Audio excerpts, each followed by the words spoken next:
हाय, मेरा नाम मनीषा है। मैं एक हेल्थ कोच हूँ और आज जैसे कि आपने थंबनेल पे देखा होगा कि हम बात करने वाले हैं कब्ज कॉन्स्टिपेशन के ऊपर। क्योंकि जो लोग अपना वेट लॉस की जर्नी स्टार्ट करना चाहते हैं लेकिन उन्हें अगर कब्ज की प्रॉब्लम बहुत है तो फिर वो क्या होता है कि उनकी जो वेट लॉस की जर्नी का प्रोसेस है वो बहुत डिस्टर्ब हो जाता है। तो इस वीडियो के जरिए मैं आपको कुछ ऐसी नेचुरल सी चीज़ें बताना चाहती हूँ जिन्हें करके आप अपनी इस प्रॉब्लम से फ्री हो सकते हैं और उसके बाद जब आप अपनी वेट लॉस की जर्नी को स्टार्ट करेंगे तो आपको बहुत अच्छा रिजल्ट मिलेगा वहाँ पे। ठीक है, और इन डेप्थ कुछ ऐसे 4 टॉपिकों के भी बारे में मैं आप आज बात करने वाली हूँ जिनके जरिए आपको पता चल पाएगा कि ये जो प्रॉब्लम्स है ये क्यों होती है, इसके सिम्टम्स क्या है और इसमें किन चीज़ों को आपको अवॉइड करना है और किन चीज़ों को आपको लेना है। ठीक है, तो आई होप इस वीडियो के जरिए आपको कुछ सोल्यूशन मिल सके और आप उन चीज़ों को करके अपनी इस बेस्ट जर्नी को यहाँ स्टार्ट कर सके। तो चलिए, फर्स्ट ऑफ ऑल मैं बात करना चाहूंगी फाइबर के ऊपर। अगर हमारे खाने में फाइबर की मात्रा बहुत कम है तो फिर ये भी एक बहुत बड़ा रीजन होता है हमारे कॉन्स्टिपेशन का।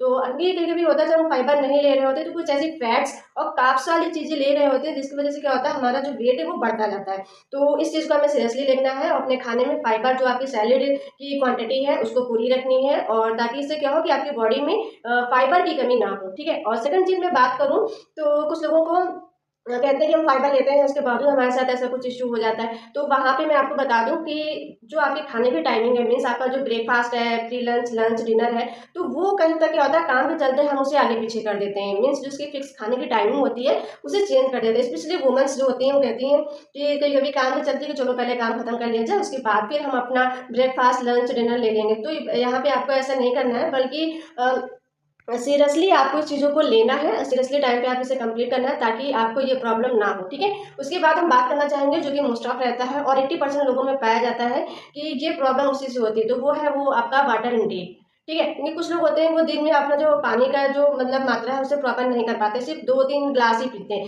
बट जो हमारी बॉडी की रिक्वायरमेंट के एटलीस्ट कम से कम हमें 3 से 4 लीटर तो पानी पीना ही पीना होता है, ताकि हमारी बॉडी जो है अच्छे से हाइड्रेट रह सके और हमें ऐसे जो कब्ज और कॉन्स्टिपेशन वाली प्रॉब्लम होती है ये ना हो। तो यहाँ पे आपको सीरियसली अपने वाटर इनटेक को कंप्लीट रखना है ताकि आपको इस प्रॉब्लम से थोड़ा सा राहत हो। ठीक है, और एक चीज़ और रीजन मैं बताना चाहूँगी कि अगर आप अपने लंच में, अपने डिनर में मीट चिकन का ज़्यादा यूज़ कर रहे हो तो ये भी एक बहुत बड़ा रीज़न है अपने आपकी कॉन्स्टिपेशन का।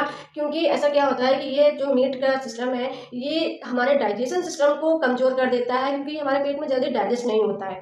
ठीक है, तो ये जो आपकी नॉनवेज वाली जो ईटिंग हैबिट है इसे भी आप कंट्रोल में करिए, और अदरवाइज आपको जो कॉन्स्टिपेशन कब्ज की प्रॉब्लम है इसमें भी इसका बहुत बड़ा रोल होता है। तो आपको इस चीज़ को अवेयर रहना है और ध्यान देने की ज़रूरत है। ठीक है, अब लास्ट चीज़ में जो मैं बात करूँ जो सबसे बड़ा रीज़न होता है वो हमारी स्लीपिंग। अगर आपकी सोने की टाइमिंग प्रॉपर नहीं है, जो कि हमारी ज़रूरत है 6 से 7 घंटे होनी ही होनी चाहिए। अगर आप सिर्फ काम के चलते 3 से 4 घंटे ले रहे हो तो ये भी एक बहुत बड़ा रीज़न है आपकी कॉन्स्टिपेशन का। तो हमें इस चीज़ को अवॉइड करना है, बल्कि अपनी प्रॉपर नींद को 6 से 7 घंटे पूरा लेना ही लेना है। क्योंकि जब जो हमारा डाइजेशन सिस्टम है, अगर हम रात को जो सोने का टाइम है अगर प्रॉपर नहीं लेते हैं तो वो फिर अगले दिन के लिए रिपेयर नहीं हो पाएगा। मीन्स अगर हम प्रॉपर उसको रेस्ट मोड पे नहीं रखेंगे तो वो फिर अगले काम के लिए एक्टिव नहीं हो पाएगा, और क्या होता है फिर धीरे से हमारा जो डाइजेस्टिव सिस्टम है वो कमज़ोर हो सकता है। तो हमें इस चीज़ के लिए भी अवेयर रहना है और अपने सोने की टाइमिंग को कम से कम 6-7 घंटे पूरी रखनी है। ठीक है, और अब आप बात करते हैं कि ऐसे क्या सिम्टम्स हैं जिनकी वजह से आपको लगता है कि हाँ हमें मतलब कब्ज की प्रॉब्लम हो सकती है, तो इस पर आपको अवेयर होने की ज़रूरत है। ठीक है, जैसे कि आपकी जो फ्रेश होने की टाइमिंग है, मीन्स जैसे कि 5 रहती है, 6 रहती है, 7 रहती है,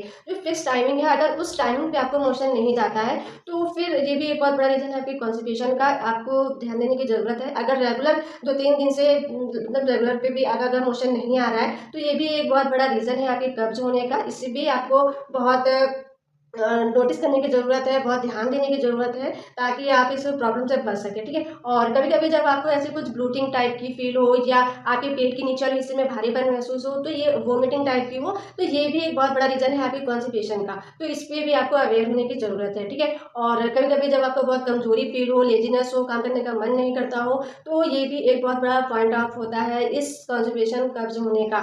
तो हमें इसे नॉर्मली नहीं लेना है, बल्कि इस पे ध्यान देने की ज़रूरत है और हमें आगे काम करने की ज़रूरत भी है। ठीक है, तो अब हम बात करते हैं कि इसमें हमें किन चीज़ों को अवॉइड करना चाहिए ताकि ये प्रॉब्लम ना हो। तो सबसे पहले आपको अपने डाइट से बनाना को बिल्कुल अवॉइड कर देना है, क्योंकि ये एक बहुत बड़ा रीज़न होता है हमारे डिस्टर्बेंस का। ठीक है, और सब उसके बाद आपको ग्लूटेन फ्री चीज़ों को भी अवॉइड करना है। ग्लूटेन फ्री चीज़ मीन्स मैदे वाली चीज़ों को आपको दूर दूर तक साइड कर देना है, और आपको ग्लूटेन फ्री में जैसे गेहूँ है तो उसको भी 10-15 दिन तक अवॉइड कर देना है ताकि आपको इस प्रॉब्लम से आप बच सकें, आपको ये आगे ना हो। तीसरी चीज़ और और मैं बताना चाहती हूँ कि जैसे हैवी फैट वाली चीज़ें हैं, आप उन्हें भी इग्नोर करिए। हैवी फैट मीन्स जैसे कि घी, तेल और जो सब्जियों में ज़्यादातर यूज़ हो रहा है, तो वो भी आप कम से कम यूज़ करें ताकि आपको ऐसी प्रॉब्लम ना हो, ठीक है। अब इस पे हम बात करना चाहते हैं कि ऐसा हम क्या करें ताकि हमें ऐसी प्रॉब्लम ना हो और हमारा रिजल्ट अच्छा बने और हमारी अच्छी चीज़ों को हम फ़ील कर पाएँ अपनी बॉडी में। तो सबसे पहले आपको क्या करना है कि सुबह उठ के गर्म पानी पिएँ, मीन्स गुनगुना पानी आप पी सकते हैं। अगर उससे भी अच्छा एक चीज़ बताऊँ तो क्या करिए, आप कॉपर की बॉटल में रखा हुआ पानी यूज़ करें। क्योंकि जब आप कॉपर की बॉटल में पानी, आप ऐसा करिए कि आप रात में उसमें भर के रख लीजिए और सुबह उठ के आप वही टेक कर लीजिए।